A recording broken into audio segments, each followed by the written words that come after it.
સુરત શહેરમાં ઠંડીની સિઝન ચાલુ થઈ ગઈ છે અને તસ્કરો તડખાટ મચાવી રહ્યા છે। સુરત શહેરના નવસારી બજારમાં શાકભાજી માર્કેટમાં આવેલ 2 થી 3 ચિકનની દુકાનમાં ચોરીનો બનાવ બન્યો। ચોરીના સીસીટીવી સામે આવ્યા।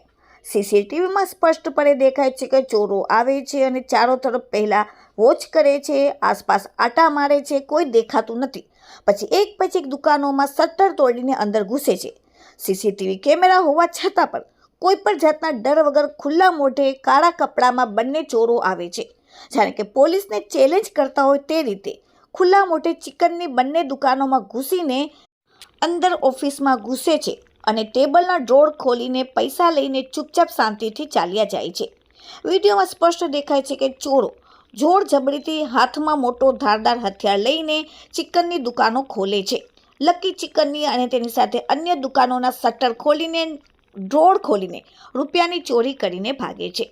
નવસારી બજારના શાક માર્કેટ પાસે આવેલ ચિકનની દુકાનના સમગ્ર ઘટનાના વિડીયો રાતના 3 વાગ્યાની આસપાસ છે, જે સીસીટીવીમાં સ્પષ્ટપણે દેખાઈ રહ્યા છે કે ચોરો જાણે પોલીસને પડકાર કરતા હોય તેવી રીતે ખુલ્લા મોઢે ચોરી કરે છે।